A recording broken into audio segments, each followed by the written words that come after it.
자, 오늘 말씀 보겠습니다. 오늘은 고린도전서 12장 12절부터 26절까지 말씀, 좀 길지만 우리가 함께 읽도록 하겠습니다. 고린도전서 12장 12절부터 26절까지 말씀, 신약성경 277면에 있습니다.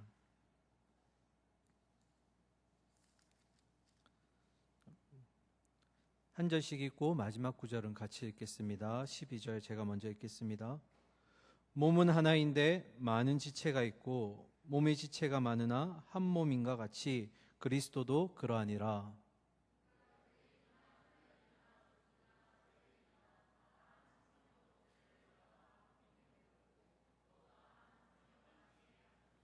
몸은 한 지체뿐만 아니요 여럿이니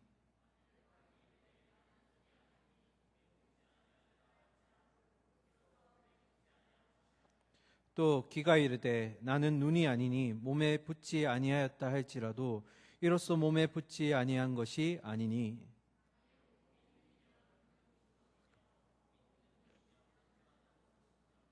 그러나 이제 하나님이 그 원하시는 대로 지체를 각각 몸에 두셨으니 이제 지체는 많으나 몸은 하나라.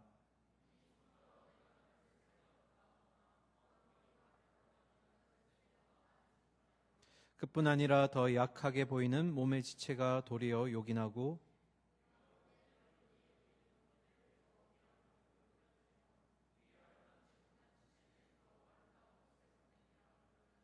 우리의 아름다운 지체는 그럴 필요가 없느니라. 오직 하나님이 몸을 고르게 하여 부족한 지체에게 귀중함을 더하사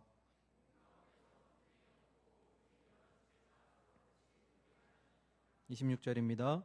만일 한 지체가 고통을 받으면 모든 지체가 함께 고통을 받고 한 지체가 영광을 얻으면 모든 지체가 함께 즐거워하니라. 아멘. 한 주 평안하셨습니까? 이 시간쯤 되면 이제 여러분은 조금 피곤하실 수도 있고 저는 제정신이 아니고요. 그래서 지금 좀 제정신이 아니에요. 그런데 이제 조금 마음을 가다듬으려고 2부 예배 끝나고 이제 말씀을 준비하면서 이제 땡튜브를 통해서 이제 찬양을 좀 듣고 있는데 좀 쉬려고 했더니 또 은혜를 주셔가지고 여러분 요즘 제가 듣는 찬양이 이제 영어로 When I think about the Lord라는 찬양인데요. 이제 한글로 하면 주를 기억합니다. 들어보신 적 있을 겁니다. 부르진 않을 거예요. 주를 기억합니다인데 집회 가운데 그 자유로움과 그 은혜를 보면서 감격하며 왔는데 오자마자 찬양팀이 내 마음을 가득 채워 막 이렇게 찬양하니까 그래서 보이지 않으시겠지만 제 눈가에 눈물이 좀 촉촉해요. 안 보이죠? 이거는 화질 때문에 그런 거예요. 오늘이 원래 매년 5월 셋째 주일이면 교사주일로 섬기게 됩니다. 이번 상반기 때는 사실 이 코로나 문제로 교사들이 안타까운 마음들이 많았는데 제가 며칠 전에 이제 밤늦게 저희 아내랑 이제 TV를 보는데요. 여러분도 잘 아실 거예요. 그 진행자가 이렇게 하더라고요. 유퀴즈 이렇게 하더라고요. 그래서 그 프로그램을 보고 있는데 이 성균관대에 지금 그 뭐라고 하죠? 성균관대에 계시는 이명학 교수님이라고 계세요. 그분이 교사에게 필요한 자질이 뭘까라고 했을 때 이렇게 말씀하십니다. 제가 한번 읽어드릴게요. 학위 인사는 행위 세범이다. 자, 누가 번역 좀 해주세요. 학위 인사는 행위 세범이다. 왠지 태문이가 알 것 같은데. 마스크 쓰고 있네. 학위 인사가 뭐냐면 지식에 있어서는 누구보다 스승이 되어야 된다. 이게 학위 인사고요. 행위 세범은 뭐냐면 이 행동이나 어떤 행위에 있어서는 그 모든 세상의 모범이 되어야 된다.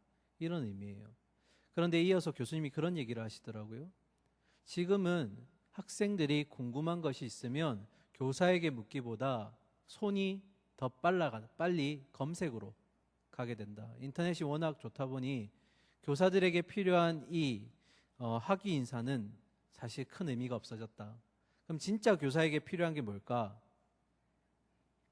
그 학생들을 사랑하는 마음과 행위가 뒤따라야 된다는 거죠.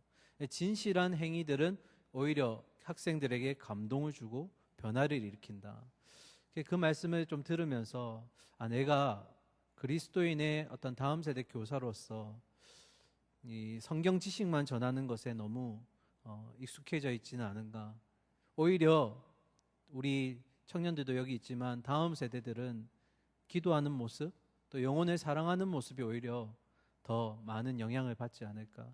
여기 이제 다음 세대 교사분들이 많은데 학위 인사도 중요하지만 행위 세범하시기 바랍니다. 그래서 본으로서, 행위로서 본을 보이시는 여러분이 되기를 소망합니다. 이러고 이제 말씀이 끝나면 참 좋은데, 그죠? 오늘 조금 머리 아프지만 고린도전서 이제 두 번째 시간인데요.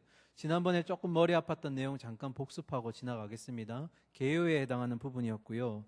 고린도전서의 장르가 뭐라고 되었죠? 편지라고 했습니다. 서신이라고 했죠. 누가 누구에게 쓰는 거예요? 고린도 교회 성도들에게 바울이 직접 쓴 편지. 그래서 우리가 이 서신서들을 읽을 때는 두 가지를 고려해야 된다고 얘기 드렸습니다. 두 가지 특성인데요. 첫 번째 뭐예요? 안 들리네요. 첫 번째는 보편성. 그게 뭘까? 시간이 지나고 환경이 바뀌어도 통하는 성질을 뭐라 불러요? 보편성이라고 불러요. 그러면 기독교에 있어서 보편성은 뭐예요? 하나님 말씀이죠. 진리의 말씀. 어느 누구에게나 또는 시대가 지나도 변치 않고 적용되는 것. 그게 뭐라고요? 성경, 하나님의 말씀. 그런데 이것만 알고 있으면 이제 반쪽만 아는 거예요. 또 하나의 성질을 알아야 되죠. 그게 뭘까요? 서신서라는 특수성을 이해해야 된다는 거예요. 예를 들어서 바울이 고린도 교회 성도들에게 편지를 썼는데 그때 바울의 상황은 어떠했고, 그리고 이 편지를 받는 고린도 교회 성도들의 상황은 어떠했으며 바울이 왜 이 편지를 보냈냐는 거예요. 이런 특수성을 함께 고려해야 이 서신서를 완벽하게 읽어낼 수 있다라는 거죠.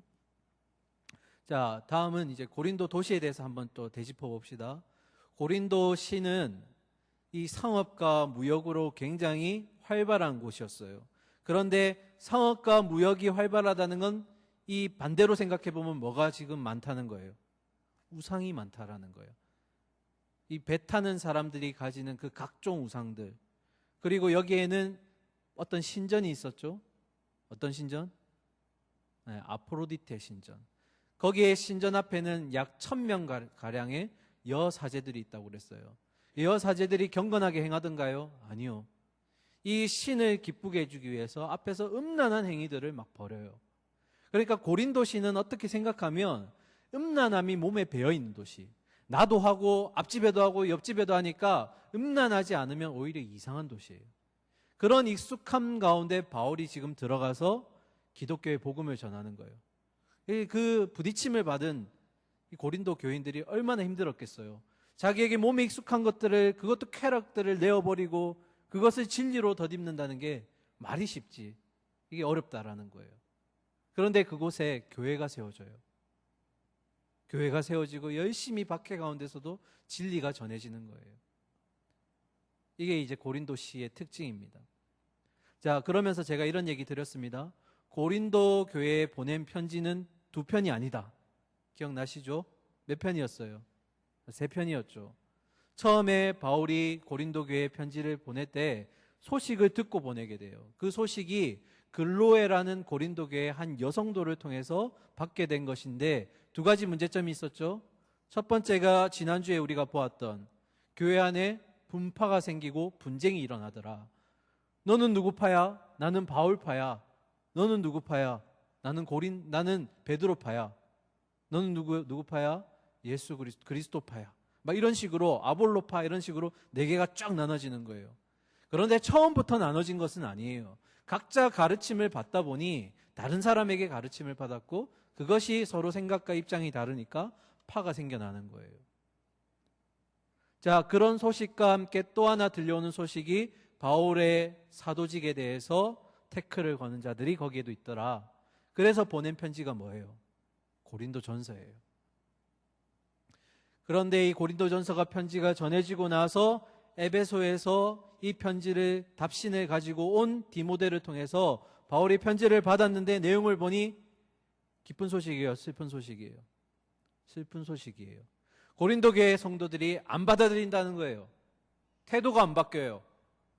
그래서 바울이 직접 고린도시를 다시 찾아갔다 와요. 도대체 어떤 형편이길래. 그리고 갔다 와서 눈물로 쓴 편지, 이 내용이 어디에 있다고요? 디모데후서 2장 4절에 내가 너희에게 눈물로 호소한다. 변해야 된다. 익숙함에서 멀어져야 된다. 나는 주님이 택하신 사도다. 이게 눈물의 편지예요. 그리고 나서 디도편으로 이 편지를 보냈는데 답신이 왔어요. 기쁠까요? 슬플까요? 기쁜 소식이 온 거예요. 아, 드디어 고린도 교회 성도들이 움직이기 시작했다. 변화가 일어났다. 이에 대한 감사의 편지가 이제 뭘까요? 이게 디모데후서예요. 아, 디모데후서, 죄송해요. 고린도후서. 정신이 나갔나 봐요, 지금. 네. 고린도후서. 그래서 고린도후서에는 바울이 감사하는 내용과 그리고 플러스 여전히 활개치고 다니는 거짓 교사들을 조심해라. 이런 내용들이 고린도 전후서를 이루고 있는 거예요. 우리 한 달 동안 계속 이 작업할 겁니다. 왜냐하면 여러분이 익숙해지기까지 오래 걸려요. 그런데 까먹는 건 또 금방 까먹어요. 개요가 조금 힘들지만 여러분들 머릿속에 탁 박힐 수 있도록 저는 계속 복습하려고 해요. 자, 지난주에 거 잠깐 복습해보면 근로의 소식통으로 들어온 이 고린도 교회의 가장 큰 문제가 네파로 나뉘어졌다. 이때 바울이 세 가지 질문을 합니다. 그러면서 제가 이렇게 얘기했죠. 이 질문에는 답이 정해져 있다. 그래서 뭐라고요? 2013년에 유행한 걸 제가 지난주에 꺼냈어요. 답정 너라고. 답이 뭐였어요? 전부 다 no, 아니다. 그럼 이 세 가지 질문이 뭐였을까? 첫 번째, 그리스도께서 나누어지셨습니까? 답이 뭐라고요? 아니요. 그리고 두 번째, 바울이 여러분에게 세례를 주었습니까? 아니죠. 바울은 집례자의 역할을 감당했지만 실제로 누구의 이름으로 받은 거예요, 세례를? 예수 그리스도의 이름으로 받은 거예요. 그러면 그들은 누구에게 속한 자예요? 예수님에게 속한 자예요. 그리고 마지막 세 번째, 예수님이 아니라 바울이 너희를 위해 십자가에 못 박혔느냐? 답은 뭐예요? 아니에요. 누가 우리를 대신해서 십자가에 못 박히셨어요? 예수 그리스도. 그러니까 한 몸 된 너희들은 분쟁하면 안 된다. 분파를 이루면 안 된다. 여기까지가 우리가 1장에서 본 내용이었어요. 자, 이제 오늘 본문으로 넘어오겠습니다. 아주 비슷한 맥락이에요. 분쟁하지 마. 분파 만들지 마. 이런 내용들이 주축을 이룹니다. 근데 바울이 아주 재밌는 비유를 통해서 여러분에게 말씀을 전달해 주고 있어요. 제가 대언해 드리도록 하겠습니다. 자, 들어가기 전에 여러분에게 큰 질문 두 가지 하고 들어갈게요. 머릿속에 딱 담아두세요. 첫 번째, 교회가 무엇일까? 뭐라고요? 교회가 무엇일까? 이건 그냥 단순히 건물로서의 교회를 얘기하는 게 아니에요. 그 이상의 것, 교회의 본질이 뭐냐는 거예요. 여러분 지금 십수년 동안을 아니면 20년 넘게 교회를 다니셨는데 교회가 뭘까 했을 때 정확한 답이 없어요. 오늘 꼭 생각해 보세요. 교회가 무엇일까? 그리고 두 번째, 그 본질적인 교회 안에 있는 우리를 공동체라고 부르는데 우리의 역할이 뭐냐는 거예요. 교회 안에 있으면서 교회의 공동체라고 불리는 우리 한 영혼 한 영혼이 도대체 무엇을 해야 할까? 이게 우리의 오늘 두 개의 주안점이에요. 기억하셨죠? 잘 필기해 두셨다가 답을 꼭 찾아내시기 바랍니다. 자, 그러면 오늘 12절부터 보도록 하겠습니다. 함께 읽을까요? 시작. 몸은 하나인데 많은 지체가 있고 몸의 지체가 많으나 한 몸인가 같이 그리스도도 그러하니라. 아멘. 자, 몸이 몇 개라고요? 하나예요. 지체라는 단어는 뭐예요? 지체. 옆에 있는 사람을 지체라 부르잖아요. 지체가 뭐예요? 자, 옆 사람에게 물어봅시다. 지체가 뭐예요? 저를 보지 말고 옆 사람에게. 지체가 뭐예요? 지체가 뭐냐면 사람의 신체의 부분을 얘기하는 거예요. 예를 들어서 팔, 눈, 그 다음에 귀, 이런 것들이 지체라고 해요. 제가 우리 준이가 요새 말을 배우는데 아빠 눈 어디 있어 하면 항상 입을 가르치거든요. 예. 이것도 지체죠, 그죠? 귀 어디 있어 하면 이렇게 해요. 예. 눈을 막 찌르는데 이게 뭐라고요? 지체라는 거예요. 사람의 신체 일부분. 그런데 바울 당시에는 어떤 세포나 그 안에 뭐 이런 것들까지 들어가지는 못했을 거예요. 과학이 그 정도로 발달하지 않았기 때문에 바울은 그냥 팔, 다리, 눈, 코 이런 것들을 지체라고 생각했을 겁니다. 자, 몸 안의 지체는 하나예요, 여러 개예요? 여러분 몸 보시면 알잖아요. 몸 안의 지체가 하나예요, 여러 개예요? 여러 개예요. 그런데 그 지체들이 모여서 뭘 이룬다고요? 한 몸을 이룬다. 그러면서 이 비유의 끝에 바울이 뭐래요? 그리스도도 그러하다.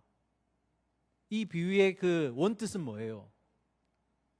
예수님도 각 지체를 통해서 한 몸을 이루신다라는 거예요. 이게 무슨 의미일까? 계속해서 가봅시다. 13절. 우리가 유대인이나 헬라인이나 종이나 자유자나 다 한 성령으로 세례를 받아 한 몸이 되었고 또 다 한 성령을 마시게 하셨느니라. 자, 두 부류가 나옵니다. 첫 번째, 유대인과 헬라인. 헬라인이라고 칭했지만 여기서 바울이 비교하는 건 유대인과 이방인을 얘기하는 거예요. 또 한 가지, 종과 자유인. 종은 누가 있어요, 위에? 주인이 있어요. 구속되고 얽매여 있어요. 반면에 자유인은 그 위에 누가 없어요. 자유롭다라는 거예요. 지금 반대의 성격이 나오는 거죠. 이들이 이렇든지 저렇든지 사회적으로 종이든 자유인이든 이방인이든 아니면 유대인이든 사람은 다르지만 그런데 뭐라고 해요?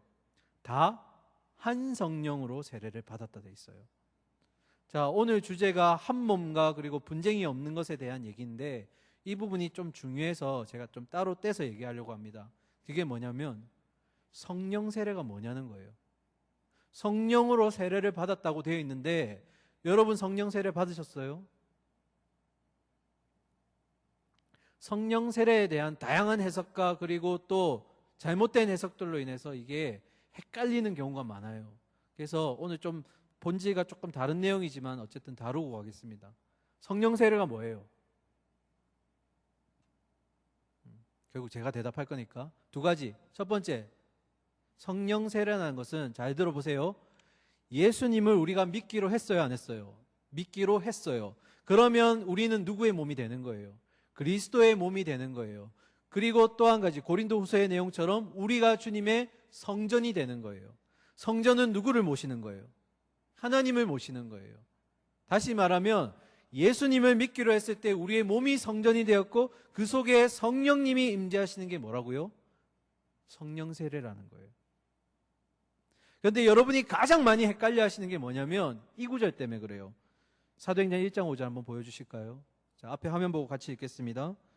요한은 물로 세례를 베풀었으나 너희는 몇 날이 못되어 성령으로 세례를 받으리라 하셨느니라. 구별 못하는 게 이것 때문이에요. 오해하지 말 것 첫 번째, 성령 세례든 무슨 세례든 모든 세례는 하나님이 주도권을 가지고 계세요. 우리가 원해서 그렇게 받는 게 아니에요. 하나님이 주도권을 가지고 주시는 거예요. 그리고 또 한 가지, 물 세례랑 성령 세례를 같은 걸로 보시면 안 돼요. 그럼 이제 물 세례 정의를 내려야겠죠. 여기서 이제 물 세례 받으신 분들 많으실 텐데 물 세례가 뭘까요? 물 세례가 뭐냐면 예수님의 보혈로 우리가 깨끗하게 되었다는 것을 물을 통해서 세례를 받는 의식이에요. 다시요. 예수님의 그 십자가 보혈을 통해서 우리가 깨끗함을 입었다라는 것을 물을 통해서 세례를 주는 의식을 뭐라고 한다고요? 물세례라고 해요. 그러면 물세례라는 의식을 받을 때 성령 세례가 같이 붙을 수도 있어요. 성령님이 같이 임재하실 수도 있어요. 그런데 따로 오실 때도 있어요. 맞아요, 아니에요? 세례를 우리 물세례 받을 때 다 성령님이 임재하셨어요? 아니잖아요. 다르다는 거예요. 오해하지 마세요. 물세례는 하나의 의식이에요. 성령 세례는 진짜 하나님이 우리 가운데 성령님이 임재하시는 걸 얘기하는 거예요. 자, 또 한 가지, 성령 세례란 뭘까? 두 번째 의미는 하나님의 구원 사건으로 말미암아 우리가 하나님의 자녀가 되고 백성이 되었다는 거예요. 그것을 누가 증언하는 거예요? 성령이 증언하는 거예요. 단어를 조금 정리합시다. 구원이라는 사건은 과거에 일어난 거예요. 맞아요, 아니에요? 맞아요. 근데 구원은 뭐예요? 현재 진행형이에요. 이 의미를 잘 해석하셔야 돼요. 2000년 전에 나를 위해서 예수님이 돌아가신 사건은 이미 끝났어요. 맞아요, 아니에요? 그런데 그 유효함은 우리까지 오늘 오고 있어요. 그런데 왜 구원은 현재성이라고 얘기할까? 앞에서 말한 구원 사건은 받은 구원이라고 따로 명칭이 있어요. 구별한다면. 지금 우리는 어떤 구원을 지금 하고 있냐면 이루어가고 있는 현재 진행형 구원을 하고 있어요. 이걸 조금 어려운 말로 하면 성화라고 해요. 예수님의 거룩한 성품을 닮아가는 과정, 이루어가는 구원을 우리는 지금 하고 있어요. 그리고 마지막, 완성될 구원. 100% 순전한 믿음으로 우리가 하나님 자녀 되는 그것을 두 글자로 어려운 말로 영화라고 해요. 그래서 이렇게 구원을 세 가지로 쪼개서 구별하기도 하지만 그러나 결국 뭐냐면 성령 세례라는 것은 성령님이 내 안에 오심으로써 내가 누구의 백성이 됐다는 것? 하나님의 백성, 하나님의 자녀가 되었다는 것을 얘기하는 거예요. 그럼 성령 세례를 받게 되면 어떤 결과가 임하지 않을까요? 가장 큰 두 가지 얘기할게요. 성령 세례가 임하면 첫 번째는 뭐가 되냐면 우리의 인격이 변화가 돼요. 왜요? 성령님이 인격체시고 우리를 인격적으로 만나주시고 우리 안에 내재하시면서 우리의 인격을 변화시켜 가신다라는 거예요. 대표적인 말씀이 이거예요. 갈라디아서 5장 22절과 23절 말씀 한번 띄워주실까요? 네. 같이 읽겠습니다. 시작.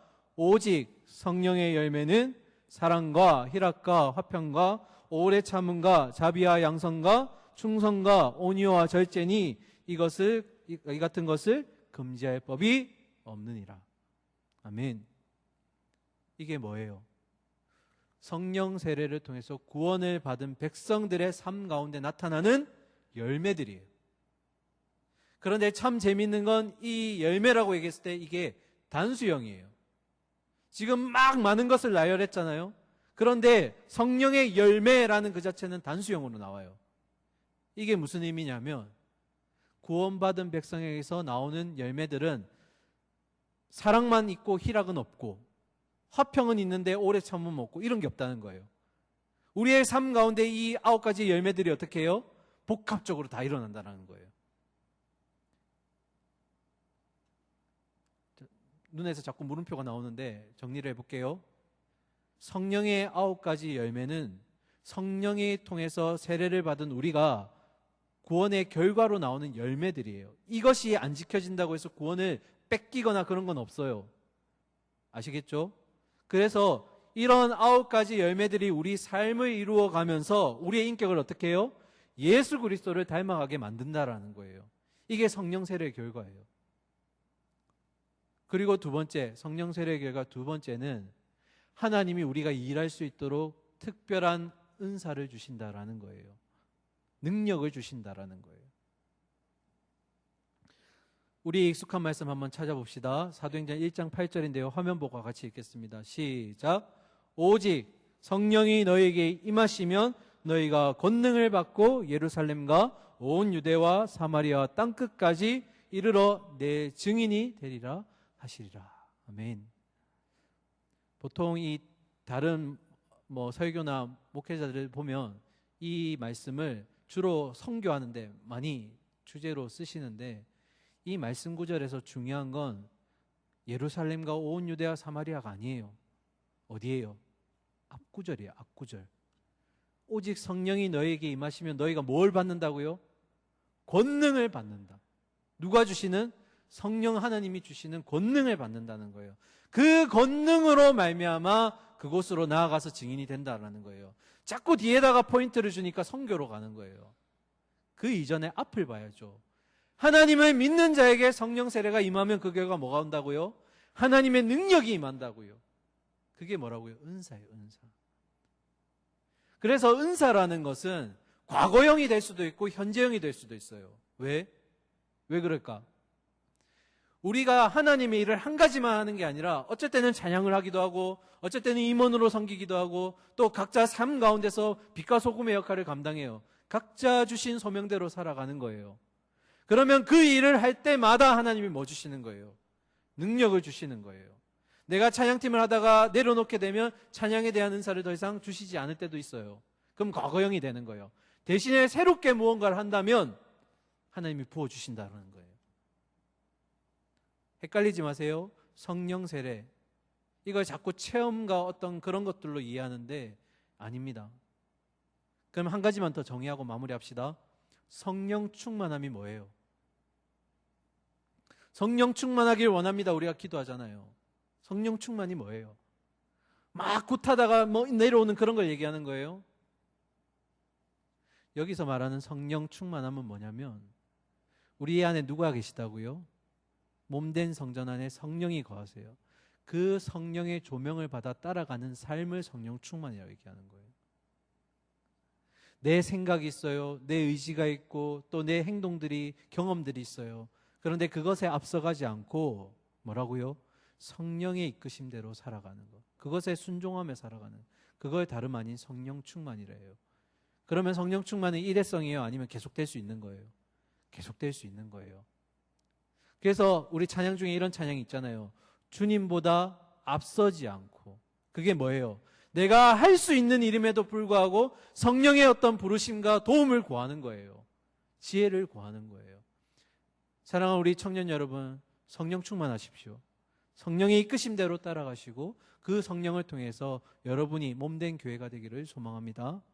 자, 이 본질이 아닌데 이게 너무 시간을 많이 투자했다. 자, 넘어갑시다. 자, 14절. 이제 바울이 몸의 비유로 이제 들어갑니다. 같이 한번 읽을까요? 14절 시작. 몸은 한 지체뿐만 아니요 여럿이니 만일 발이 이르되 나는 손이 아니니 몸에 붙지 아니하였다 할지라도 이로써 몸에 붙지 아니한 것이 아니요. 16절. 또 귀가 이르되 나는 눈이 아니니 몸에 붙지 아니하였다 할지라도 이로써 몸에 붙지 아니한 것이 아니니. 마지막 17절. 만일 온 몸이 눈이면 듣는 곳은 어디며 온 몸이 듣는 곳이면 냄새 맡는 곳은 어디냐. 이 비유 이해되세요? 조금씩 해석해 봅시다. 제가 쉬운 성경을 찾아봤더니 조금 이해하기 쉬웠어요. 제가 14절을 좀 이해하기 쉽게 한번 읽어볼게요. 몸은 하나의 지체가 아니라 많은 지체로 이루어져 있습니다. 만일 발이 나는 손이 아니므로 몸의 일부가 아니다라고 얘기한다고 해서 이 발이 몸의 일부가 아닐 수가 없다. 이해돼요? 내가 발인데 나는 손이 아니니까 나는 몸의 지체가 아니야. 이런다고 지체가 아닌 거예요? 아닌 거 있죠. 지체죠. 또 똑같은 얘기예요. 16절에 귀가 이르되 나는 뭐가 아니라고요? 눈이 아니니. 그렇게 얘기한다고 해서 몸의 일부가 아닌 것이 아니라는 거예요. 그래서 17절에 뭐래요? 만일 온 몸이 하나의 지체로만 되어 있다. 예를 들어서 눈이다. 그러면 듣는 것은 어떻게 할 거냐? 눈은 오로지 보는 기능만 있는데. 또 반대로 온몸이 듣는 곳이면 귀면 냄새는 어떻게 맡냐? 결국 이 말은 정리하면 이거예요. 각 몸의 각 지체들이 다양한 역할을 감당하는데 그 역할들이 한 몸을 이루게 만든다라는 거예요. 그래서 오늘 설교 제목이 뭐예요? 설교 제목 한번 보세요. 주보부 통해서. 교회의 뭐예요? 다양성과 통일성이에요. 다양성은 뭘 얘기하는 거예요? 각 지체를 얘기하는 거예요. 그 각 지체들의 다양성을 인정하는데 그 다양성이 모여서 뭘 만든다고요? 통일성을 만든다는 거예요. 한 몸을 만든다는 거예요. 자, 18절 봅시다. 그러나 이제 하나님이 그 원하시는 대로 지체를 각각 몸에 두셨으니 19절 만일 다 한 지체뿐이면 몸은 어디냐? 20절 마지막 이제 지체는 많으나 몸은 뭐라고요? 하나다. 좀 잔인한 얘기인데 한번 해볼게요. 내가 팔을 잘랐어요. 그래서 팔을 버렸어요. 그럼 그 팔 살아있는 거예요? 죽은 거예요? 죽은 거죠. 왜요? 몸에서 떨어져 나갔으니까 생명이 없는 거예요. 또 자꾸 잔인한 생각만 나네. 눈을 뽑았어요. 그러면 이 눈은 사는 거예요, 죽은 거예요? 죽은 거예요. 왜요? 생명을 주는 몸에서 떨어져 나갔기 때문에. 자, 이거를 교회에다 가지고 들어와 보세요. 교회가 하나의 몸이라고 했어요. 그러면 그 지체는 누군 거예요? 저와 여러분이 되는 거예요. 여러분 각 사람 옆에 둘러보세요. 똑같이 생겼어요? 아니죠. 역할이 똑같아요? 달라요. 그 말은 뭐예요? 교회의 각 지체 한 명 한 명이 다양성을 가지고 있다는 거예요. 그런 다양성들이 모여서 한 몸을 이룬다는 거예요. 그런데 한 지체가 떨어져 나갔어요. 이 몸에서, 교회에서. 그럼 그 지체가 어떻게 된다는 거예요? 죽은 것과 같다라는 거예요. 이게 교회의 구성이에요. 그래서 교회가 뭡니까? 라고 했을 때 첫 번째, 교회가 뭐냐면 유기체적인 공동체를 얘기하는 거예요. 그냥 단순히 붙어있는 조직이 아니라 유기적으로 움직이는 공동체를 얘기하는 거예요. 다양성을 인정하면서도 그 안에 통일성을 가져가는. 또 한 가지, 교회가 뭡니까? 다른 말로 하면 결국 그리스도의 몸이라는 거예요. 이게 교회의 본질이에요. 중요하니까 한 번만 더 얘기할게요. 교회가 뭐예요? 첫 번째, 유기체적인 공동체, 유기적인 공동체를 교회라고 해요. 두 번째, 그리스도의 몸, 그 몸을 교회라고 불러요. 그 몸의 지체들이 바로 저와 여러분이 되는 거예요. 그러면서 바울이 이렇게 얘기합니다. 21절, 눈이 손들어 내가 너를 쓸 데가 없다 하거나 또한 머리가 발들어 내가 너를 쓸 데가 없다고 할 수 있다 없다? 없다. 그렇게 못한다. 왜요? 각 지체마다 하는 역할이 달라요. 어떤 사람들은 찬양팀으로 예배를 섬기기도 하고 또 어떤 사람은 그냥 단순히 예배자로 오기도 해요. 그런데 어느 누구에게 그 사람이 약하다고 해서 떨어져낼 수 없다라는 거예요. 왜요? 그 사람도 각 지체, 한 사람, 몸을 이루는 지체이기 때문에 약하다고 떨어뜨릴 수 없다라는 거예요. 22절, 그뿐 아니라 더 약하게 보이는 몸의 지체가 도리어 뭐하다고요? 요긴하다. 요긴하다가 무슨 뜻일까요? 요긴하다의 뜻이 뭐냐면 꼭 필요하고 중요하다라는 뜻이에요. 우리가 겉으로 봤을 때는 신앙생활도 대충 하는 것 같고 밤낮이 바뀌어 있고 저렇게 해도 될까 싶은 지체인데 그런 지체가 알고 보면 오히려 더 요긴할 수도 있다라는 거예요. 남의 신앙을 그래서 함부로 판단하면 안 된다라는 거예요. 저 지체가 공동체를 이루는데 오히려 더 하나님의 쓰임을 받을 수도 있다라는 거예요. 자, 마지막 보고 이제 마칩시다. 23절부터 26절까지인데요. 한 절씩 잠깐 빨리빨리 보겠습니다.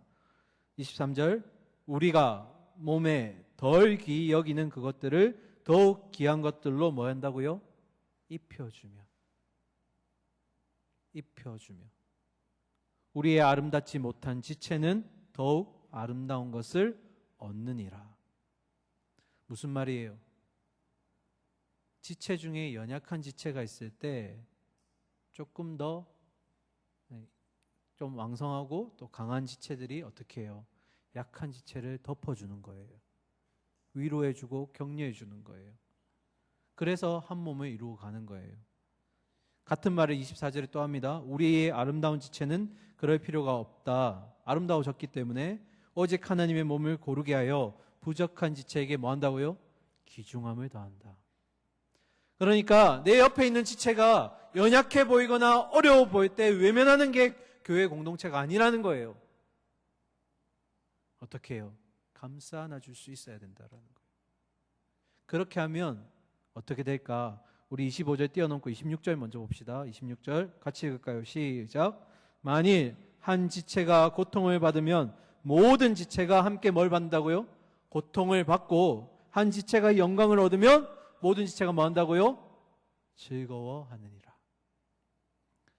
한 지체의 슬픔이 우리 모든 공동체의 슬픔이 되는 거예요. 왜요? 그 지체가 힘들고 어려우니까 내 것처럼 여기는 거예요. 반대로 한 지체가 잘 됐어요. 뭔가 좋은 일이 생겼어요. 그러면 시기 질투하는 게 아니라 어떻게 해주는 거예요? 진심으로 축하해 주는 거예요. 마치 내일처럼.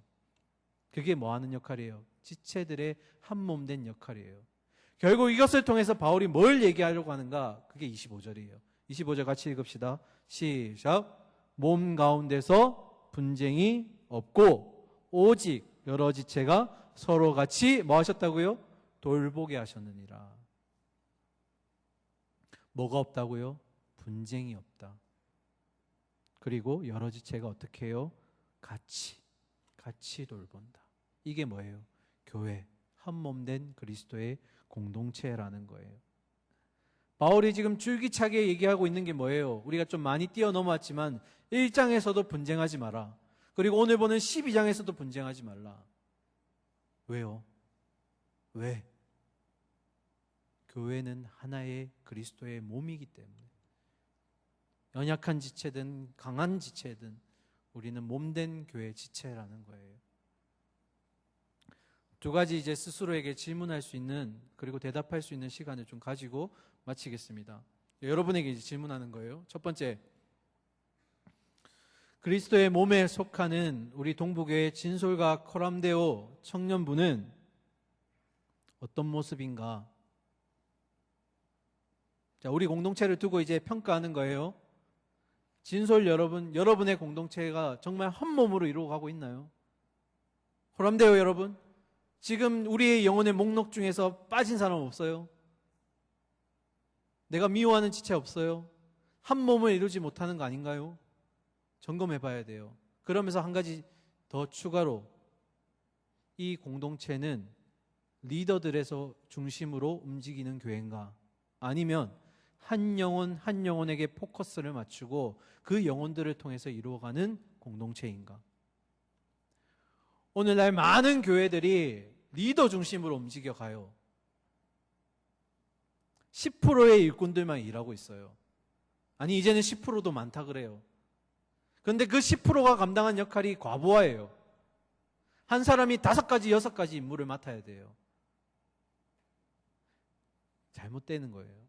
오늘 본문을 통해서 뭐라고 얘기해요? 모든 지체에게 포커스를 맞추고 그 지체의 한 영혼 한 영혼이 중심에 되는 공동체가 뭐예요? 그리스도의 몸이라는 거예요. 그럼 리더들은 뭐 하는 거예요? 그런 그리스도의 몸이 잘 건강해질 수 있도록 옆에서 협력하는 거예요. 어시스트 하는 거예요. 리더 중심인 교회가 아닙니다. 한 영혼 한 영혼이 중심이 되는 교회. 그런 교회가 바로 서는 교회예요. 자, 우리 교회의 모습을 한번 돌이켜 봅시다. 우리 공동체를. 자, 두 번째 질문. 우리가 아까 교회의 본질에 대해서 생각해 보자고 했고, 이제 두 번째. 그러면 한 몸을 이루는 교회 공동체의 원이라 불리는 우리 한 사람 한 사람. 우리의 역할은 뭐예요? 나는 지금 뭘 해야 되는 거예요? 내 신앙 지키기 바빠요? 얼마 전에 그 신문인가요? 어디서 이런 내용을 본 적이 있어요. 한 몸인 교회라고 주장하면서도 그 속에 소속감 없이 교회에 대한 사랑도 없이 다니는 지체들이 너무 많다. 다시요. 교회는 하나라고 얘기하면서 한 몸이라고 얘기하면서 자신은 그 교회를 다니지만 마치 그 소속이 안 돼 있는 것처럼 소속감도 없이 공동체에 대한 어떤 사랑과 품는 것도 없이 그냥 다닌다라는 거예요. 그러면서 이렇게 얘기해요. 아, 이 목사님한테 설교 많이 들어봤으니까 이제 다른 교회에 가서 다른 목사님한테 설교 들어봐야지. 이 교회에 멋진 청년이 없네. 다른 교회 가봐야지. 이 교회에 문제가 많네. 문제 없는 교회로 가봐야지. 맞아요? 아니에요? 아니에요. 문제 없는 교회는 없어요. 크고 작은 문제들은 항상 일어나요. 그 속에서도 그런 문제들보다 하나님이 일하시고 계세요. 그런 가운데 여러분 진솔과 코람데오로 또 동부교회로서 소속감을 가지셔야 돼요. 교회를 품을 수 있고 교회에 어려운 일이 생기면 도망가야겠네, 다른 교회 가야겠네 이렇게 얘기하는 게 아니라 내 교회에 대한 눈물을 흘릴 줄 알고 슬퍼할 줄 알고 회복을 위해서 기도할 줄 아는 공동체가 돼야 돼요. 그게 소속감이에요. 한 몸을 이룬 지체들이 해야 되는 역할이에요. 마음속에 꼭 품으세요. 동부교회를, 그리고 코람데오와 진솔을. 여러분이 이제 나중에 이 청년의 시절을 떠나가면 다시는 청년부로 돌아올 수 없어요. 지금 여러분이 이때 기도하실 수 있는 거예요. 내 부서, 내 공동체를 위해서. 오늘 이 고린도전서 12장을 통해서 다시 한번 말씀드립니다. 교회는 그리스도의 한 몸입니다. 그리고 유기체적인 공동체예요. 다양성을 인정할 줄 알고, 너와 나의 다름을 인정할 줄 알고, 그 가운데서 우리 각 사람 한 사람 한 사람이 영혼이 소중해지는 그런 통일되는 한 몸을 이루는 교회 공동체가 되기를 간절히 소망하고 축원합니다.